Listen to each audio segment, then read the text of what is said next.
Hi everyone, welcome to RAS tutorial for the preparation of TET and DSC. ఈరోజు మనం discuss చేయబోయే topic వచ్చేసి పర్స్పెక్టివ్స్లో భాగంగా 22nd క్లాస్ అండి. ప్రీవియస్ క్లాసెస్ని అదేవిధంగా మీరు చూస్తున్న ఈ పీడిఎఫ్ని మన వాట్సాప్ టెలిగ్రామ్ గ్రూప్స్ లింక్స్ నేను డిస్క్రిప్షన్లో ప్రొవైడ్ చేస్తాను. మీరు అక్కడికి వెళ్ళి చెక్అవుట్ చేయొచ్చు. మన ఛానల్ ప్లేలిస్ట్లో psychology classes, Telugu classes, methodology classes అన్నీ ఉన్నాయి. కాబట్టి మీకు ఏ క్లాసెస్ అయితే అవసరం ఉన్నాయో మీరు ఆ కమ్యూనిటీ ప్లేలిస్ట్లోకి వెళ్ళి మీరు చెక్అవుట్ చేయొచ్చు. ఇక ఆలస్యం చేయకుండా మనం టాపిక్లోకి వెళ్దాము. మీరు మన ఛానల్ని ఫస్ట్ టైం విజిట్ చేస్తున్న వారైతే గిన మీరు సబ్స్క్రైబ్ చేసుకుని పక్కనే ఉన్న బెల్ ఐకాన్ని యాక్టివేషన్ చేయండి. అప్పుడు మీకు మా వీడియోస్ అన్నీ కూడా నోటిఫికేషన్ రూపంలో రావటం జరుగుతుంది. మన సబ్స్క్రైబర్స్ అందరికీ ఎప్పుడు చెప్పే చిన్న మాటే, మీరు ప్రతి వీడియోను లైక్ చేసి షేర్ చేయండి అమ్మా.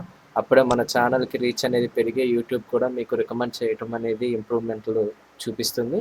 ఇక ఆలస్యం చేయకుండా మనం టాపిక్లోకి వెళ్దాము. మనము ప్రీవియస్గా కొన్ని సంస్థల గురించి తెలుసుకున్నామమ్మ. ఉపాధ్యాయుల సాధికారత కొరకు వృత్యంతర శిక్షణను, గుణాత్మకమైన విద్యను అందించడానికి కృషి చేస్తున్న సంస్థలు అని. మరి అందులో మనము ఆల్రెడీ 4 సంస్థలను గురించి మనం నిన్న డిస్కస్ చేసుకున్నాము, అయిపోయింది. మీరు ఆ క్లాసెస్ వినిన వారైతే కింద ఆ 4 సంస్థలు ఏంటి అనేది మీరు కామెంట్ రూపంలో తెలియచేయండి. ఇప్పుడు మనము మిగిలిన 6 సంస్థలను గురించి తెలుసుకుందామమ్మ. అందులో మనం చూసుకున్నట్లయితే SCERT అంటే state council of educational research and training అమ్మ. తెలుగులో ఏమంటారు అంటే రాష్ట్ర విద్యా పరిశోధన శిక్షణ మండలి.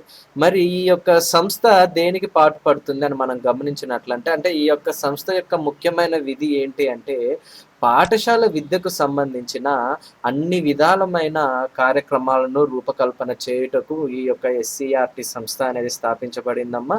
మరి ఈ యొక్క సంస్థ యొక్క విధులు ఏంటి అని మనం గమనించినట్లయితే, మీరు ప్రీవియస్గా NCERT గురించి కూడా తెలుసుకున్నారు.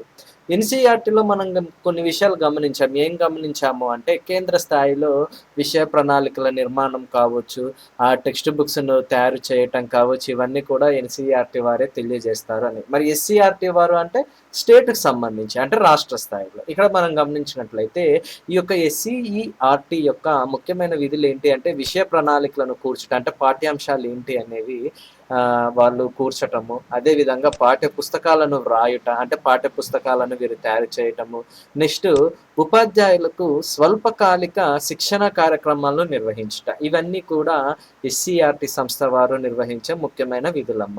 మరి ఇది ఏ నమూనాలో పనిచేస్తుంది అంటే NCERT నమూనాలో పనిచేస్తుంది. అంటే NCERT యొక్క విధులు ఏవైతే ఉన్నాయో, NCERT ఏ ప్రాసెస్లో అయితే ముందుకెళ్తుందో అదే ప్రాసెస్ని SCERT కూడా అవలంబిస్తుంది. కానీ NCERT వచ్చేసి కేంద్ర స్థాయిలో అయితే SCERT వచ్చేసి రాష్ట్ర స్థాయిలో. దాన్ని మీరు గమనించుకోవాలి. ఇక్కడ మనం గమనించినట్లయితే రాష్ట్ర ప్రభుత్వ విద్యాశాఖకు విద్యా విషయక సలహాదారుగా SCERT అనేది పనిచేయటం మనం గమనించవచ్చు. మరి కేంద్ర స్థాయిలో కేంద్ర విద్యాశాఖకు, కేంద్ర మంత్రిత్వ విద్యాశాఖకు సలహాదారులు ఎవరు అంటే NCERT. ఓకేనా. మరి రాష్ట్ర స్థాయిలో రాష్ట్ర ప్రభుత్వ విద్యాశాఖకు సలహాదారులు ఎవరు అంటే SCERT. మరి అడిషనల్ ఇన్ఫర్మేషన్ ఏముంది, న్యూ టెక్స్ట్ బుక్స్. అంటే ఈ సంస్థ యొక్క విధులు ఏమి ఇచ్చారని మనం గమనించినట్లయితే, ఉపాధ్యాయులకు వృత్తిపూర్వ శిక్షణలు, వృత్యంతర శిక్షణలను అందించటము, అదేవిధంగా పాఠ్య ప్రణాళికలను నిర్మించటము, నెక్స్ట్ మనోవిజ్ఞాన శాస్త్రంలో పరిశోధనలు చేసి దిశానిర్దేశం చేయటము, అదేవిధంగా మారుతున్న అవసరాలకు అనుగుణంగా బోధనలో ఆధునికీకరణను ప్రవేశపెట్టడము, నెక్స్ట్ ఉపాధ్యాయులకు కరపత్రాలను తయారు చేయటము, విద్యా విషయక సెమినార్లను నిర్వహించటము, వీడియో పద్ధతిలో పాఠాలను బోధించడము, వివిధ సంస్థల మధ్య ఏమన్నా లిటికేషన్స్ ఉంటే కినా వారి మధ్యన సమన్వయాన్ని సాధించటం, ఇవన్నీ కూడా SCERT యొక్క విధులమ్మ. డెఫినెట్గా గుర్తుంచుకోవాలి. అంటే వాళ్ళు ఎలా అడుగుతారంటే, SCERTకి సంబంధించి విధి కానిది ఏది, SCERTకి సంబంధించి విధి సరి అయినది ఏది అని అడిగే ఆస్కారం ఉంటుందమ్మా. కాబట్టి ఏంటి అంటే ఈ రకంగా క్వశ్చన్ ఫ్రేమింగ్ అనేది ఉంటుంది. కాబట్టి జనరల్ పాయింట్స్ అయినా కూడా డెఫినెట్గా మీరు గుర్తుంచుకోవాలి. సింపుల్, ఏం లేదు చూడండి. వృత్తిపూర్వ వృత్యంతర శిక్షణలు అందించటము, నెక్స్ట్ పాఠ్య ప్రణాళికలను నిర్మించటము, మనోవిజ్ఞాన శాస్త్రం పైన పరిశోధనలు చేయటము, మారుతున్న అవసరాలకు అనుగుణంగా ఆధునిక ధోరణులను బోధనలో ప్రవేశపెట్టడము, కరపత్రాలను తయారు చేయటము, విద్యా విషయక సెమినార్లను నిర్వహించటము, మాదిరి పాఠాలను రూపొందించటము, వివిధ విద్యా సంస్థల మధ్య సమన్వయాన్ని సాధించటం. ఎవరి విధులు ఇవన్నీ కూడా అంటే ఎస్సీఆర్టీ యొక్క విధులు. ఎస్సీఆర్టీ అంటే ఏంటి? State council of educational research and training, అంటే రాష్ట్ర విద్య పరిశోధన శిక్షణ మండలి. ఓకేనా? ఈ ఎస్సీఆర్టీ ఎవరికి సలహాదారులు అంటే రాష్ట్ర ప్రభుత్వ విద్యాశాఖకు. ఓకేనా? నెక్స్ట్ మనం గమనించినట్లయితే ఎస్ఐఈటి అమ్మ. ఎస్ఐఈటి అంటే state institute of educational technology, అంటే రాష్ట్ర విద్యా సాంకేతిక సంస్థ. ఎప్పుడు స్థాపించారు అంటే 1985లో స్థాపించారమ్మా. ఎస్సిఈఆర్టీ యొక్క మరొక పేరు ఏంటి అంటే రాష్ట్ర దృశ్య శ్రవణ విద్య వికాస కేంద్రము. ఓకేనా? ఈ యొక్క ఎస్ఐఈటి అనేది సిఐఈటి నమూనాలో పనిచేస్తుంది. అంటే సిఐఈటి యొక్క మార్గనిర్దేశం మేరకు ఈ యొక్క ఎస్ఐఈటి పనిచేస్తుంది. సిఐఈటి అంటే ఏంటి? Central institute of educational technology. ఓకేనా? దాన్ని ఏమంటారు? సిఐఈటి యొక్క మరొక పేరు ఏంటి అంటే కేంద్రీయ దృశ్య శ్రవణ విద్యా వికాస కేంద్రం. అంటే ఇది సిఐఈటి అనేది సెంట్రల్ కి సంబంధించింది, అయితే ఎస్ఐఈటి అనేది స్టేట్ కు సంబంధించింది. ఓకేనా? అంటే సిఐఈటి యొక్క విధులే ఇక్కడ కూడా ఉంటాయమ్మా. ఏంటి ఆ విధులు అంటే టెలిస్కూల్ కార్యక్రమాలను నిర్వహించటము, ఉపాధ్యాయుల సాధికారతకు తోడ్పడటము, అదేవిధంగా ప్రాథమిక స్థాయిలో మాధ్యమిక స్థాయిలో బోధనాభ్యసన కృత్యాలలో మారుతున్న అవసరాలకు అనుగుణంగా ఆధునిక ధోరణులను అందించటము. ఓకే, అన్ని జనరల్ పాయింట్స్. సిఐఈ అంటే ఈ విధుల్లో మీరు గుర్తుంచుకోవాల్సింది ఏంటి అంటే ఈ యొక్క సంస్థలు మనం గమనించినట్లయితే 2 సంస్థలుగా మనం విభజించుకోవచ్చు అమ్మా. ఒకటి సెంట్రల్కి సంబంధించింది, సెకండ్ వచ్చేసి రాష్ట్రానికి సంబంధించింది. సెంట్రల్కి సంబంధించిన విధులే రాష్ట్రంలో కూడా ఉంటాయి. కాకపోతే తేడా ఏంటి అంటే అక్కడ కేంద్రం అని వస్తుంది, ఇక్కడ రాష్ట్ర స్థాయి అని వస్తుంది. ఓకేనా? అంతే, పెద్ద తేడా ఏముండదు. ఇప్పుడు సిఐఈటి యొక్క విధులు ఏంటి అంటే సేమ్ ఇవే: టెలిస్కూల్ కార్యక్రమాలను నిర్వహించటము, ఉపాధ్యాయుల సాధికారతకు తోడ్పడటము, ప్రాథమిక మాధ్యమిక స్థాయిలో మారుతున్న అవసరాలకు అనుగుణంగా బోధనలో ఆధునిక ధోరణులను ప్రవేశపెట్టడం. ఓకేనా? సిఐఈటి అంటే ఏంటంటే central institute of educational technology. SIET అంటే ఏంటంటే state institute of educational technology. 2 విధులు ఒకటే. సిఐఈటి ఎస్ఐఈటి 2 విధులు ఒకటే. ఎస్సీఆర్టీ ఎన్సీఆర్టీ 2 విధులు ఒకటే. కాకపోతే ఒకటి రాష్ట్ర స్థాయికి సంబంధించింది, ఇంకొకటి కేంద్ర స్థాయికి సంబంధించింది. ఓకేనా? నెక్స్ట్ మనం గమనించినట్లయితే 7వది వచ్చేసి ఎస్ఆర్సి అమ్మ. ఎస్ఆర్సి అంటే స్టేట్ రిసోర్స్ సెంటర్, అంటే రాష్ట్ర వనరుల కేంద్రము. ఇది ఎప్పుడు స్థాపించారు, ఎక్కడ స్థాపించారో మనం గమనించినట్లయితే హైదరాబాద్లో ఆంధ్ర మహిళా సభా ప్రాంగణంలో ఈ యొక్క ఎస్ఆర్సిని స్థాపించడం జరిగిందమ్మా. ఈ యొక్క సంస్థ యొక్క ముఖ్య ఉద్దేశం ఏంటి అంటే సంపూర్ణ అక్షరాస్యత సాధన. ఓకేనా? మరి ఈ యొక్క ఎస్ఆర్సి యొక్క విధులు మనం గమనించినట్లయితే వయోజన విద్యకు సంబంధించిన వాచకాలను రచించటము, క్షేత్ర సిబ్బందికి కరపత్రాలను ముద్రించటము, సిబ్బందికి నిపుణులకు ప్రత్యేక శిక్షణను ఇవ్వటము, అక్షరాస్యత వ్యాప్తికి సభలు సమావేశాలు నిర్వహించడం, ఇవన్నీ కూడా దీని యొక్క ముఖ్యమైన అన్నిటికన్నా ముఖ్యమైన విధి ఏంటి అంటే ఎస్ఆర్సిలో స్త్రీల అక్షరాస్యత అభివృద్ధికి ఈ సంస్థ చేస్తున్న కృషి అనేది ఎనలేనిది. అంటే ఇలాంటివి స్పెషల్ పాయింట్సే క్వశ్చన్లో అడిగే ఆస్కారం ఉంటుంది. ఇప్పుడు మీరు ఇన్ని సంస్థల గురించి మనం తెలుసుకున్నాము, ఏ సంస్థలో కూడా స్త్రీ అక్షరాస్యత అభివృద్ధి అనేది మనకు కనపడలేదు. ఓకేనా?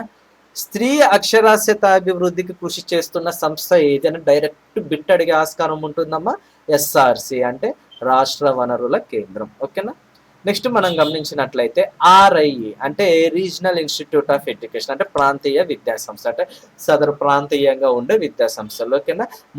దేశం మొత్తం మీద ఎన్ని ప్రాంతీయ విద్యా సంస్థలు ఉన్నాయంటే 5 ప్రాంతీయ విద్యా సంస్థలు ఉన్నాయమ్మా.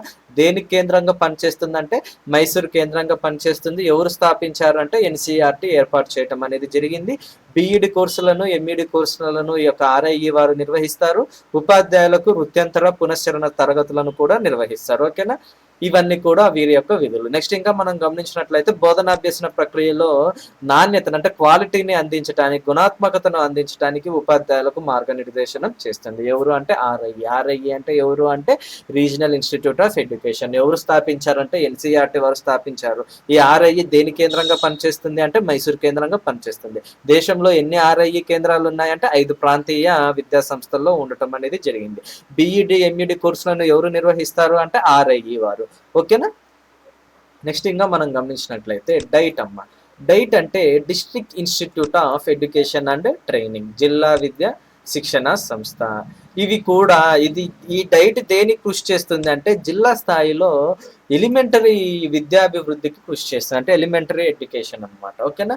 జిల్లా స్థాయిలో ఎలిమెంటరీ విద్యను అభివృద్ధి పరచడానికి ఈ యొక్క డైట్ అనే సంస్థ కృషి చేస్తుంది. దేన్ని అనుసరించి దీన్ని స్థాపించారంటే 1986 జాతీయ విద్యా విధానాన్ని అనుసరించి.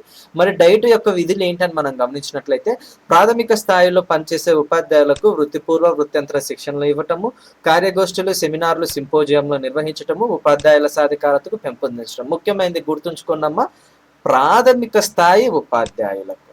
మీరు పైన సంస్థల్లో మనం గమనించినట్లయితే ఉపాధ్యాయులకు వృత్తిపూర్వ వృత్యంతర శిక్షణలు అని మనం తెలుసుకున్నాము. కానీ ఎక్కడ కూడా ప్రాథమిక స్థాయి ఉపాధ్యాయులకు అనివ్వలేదు. ప్రాథమిక స్థాయిలోని ఉపాధ్యాయులకు వృత్తిపూర్వ వృత్యంతర శిక్షణలను అందించే సంస్థ ఏది అంటే డైట్. ఓకేనా?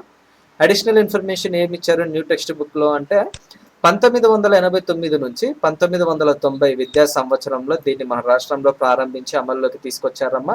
డైట్ అనేది 7 శాఖల సమ్మేళనము. ఏంటి ఆ శాఖలు అంటే పిఎస్టిఈ, ఐఎఫ్ఐసి, డిఆర్వి, సిఎండిఈ, పిఈఎం, ఈటీ, డబ్ల్యూఐ. ఓకేనా?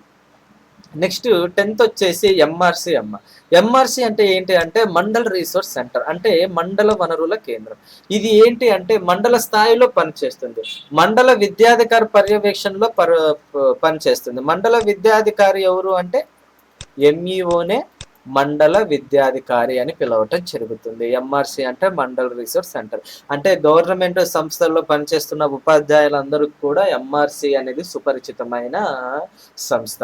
వారు ప్రతి ఒక్క ట్రైనింగులు కావచ్చు, వారి యొక్క విధులను నిర్వహించేటప్పుడు వారు అన్నీ కూడా ఎంఆర్సీలోనే వారు అన్నీ అప్పచెప్పటం అనేది జరుగుతుంది. ఎంఆర్సీ అంటే మండల్ రిసోర్స్ సెంటర్. ఈ యొక్క మండల్ రిసోర్స్ సెంటర్ యొక్క విధులు ఏంటి అంటే పాఠశాల నిర్వహణ తీరును మెరుగుపరచటము, ఆదర్శ పాఠ్యబోధన చేయటము, మూల్యాంకన పద్ధతుల్లో శిక్షణ ఇవ్వటం, ఉపాధ్యాయుల సాధికారతకు సేవలు అందించటం, వృత్యంతర శిక్షణను అందించటం. ఎవరు అంటే ఎంఆర్సి. ఇక్కడ కూడా చూడండి అమ్మ, ఆదర్శ పాఠ్య బోధన చేయటం. మనకు ఏ సంస్థలో కూడా ఇలాంటి స్పెషల్ పాయింట్ అనేది రాలేదు. ఆదర్శ పాఠ్య బోధన చేయటాన్ని ఏ సంస్థ ప్రోత్సహిస్తుంది అని అడిగితే ఎంఆర్సి. ఎంఆర్సి అంటే ఏంటమ్మా? Mandal research centre. ఇక్కడ ఉండే అధికారి ఎవరు అంటే మండల విద్యాధికారి. ఎవరిని పిలుస్తారంటే ఎంఈఓని పిలవటం జరుగుతుంది. ఓకేనా? దీంతో మనకు పర్స్పెక్టివ్స్కి సంబంధించి 70% 80% సిలబస్ అయిపోయిందమ్మా మొత్తము ఈ యొక్క 22 క్లాసెస్లో. మీరు గమనించినట్లయితే సిలబస్ షీట్ ఏదన్నా ఉంటే తీసి చూడండి. మీకు పర్స్పెక్టివ్స్లో 3 కాలమ్స్లో సిలబస్ అనేది ఇస్తారు. ఆ 3 కాలమ్స్లో మనము 2 కాలమ్స్ని మనం పూర్తి చేసేసాం. ఇక థర్డ్ కాలం అనేది ఉంటుంది, బ్యాలెన్స్ ఏది ఉంటుంది అది కూడా వీలైనంత తొందరగా పర్స్పెక్టివ్స్ అనేది క్లోజ్ చేసేస్తాను మీకు అందరికీ చెప్పిన రీతిగానే. మరి నెక్స్ట్ ఏ టాపిక్కి వెళ్ళాలి అనేది కూడా పర్స్పెక్టివ్స్ అయిపోతుంది. అవునన్నా కాదన్నా పర్స్పెక్టివ్స్ మాత్రం అయిపోవడం 100% డ్యామ్ షూర్. మరి పర్స్పెక్టివ్స్ అయిపోయిన తర్వాత మనము ఏ క్లాసెస్ స్టార్ట్ చేద్దాము అనేది కూడా మీరు కామెంట్ రూపంలో తెలియజేయండి. ఎందుకు చివరిలోనే అడుగుతున్నానంటే క్లాసు ఎవరు చివరి వరకు విన్నారో అది కూడా నేను తెలుసుకోవటానికి. ఓకేనా? ఇది ఈరోజు క్లాస్ అమ్మ. మీరు ఈ వీడియోని లైక్ చేసి షేర్ చేయండి. I'm signing out. By by.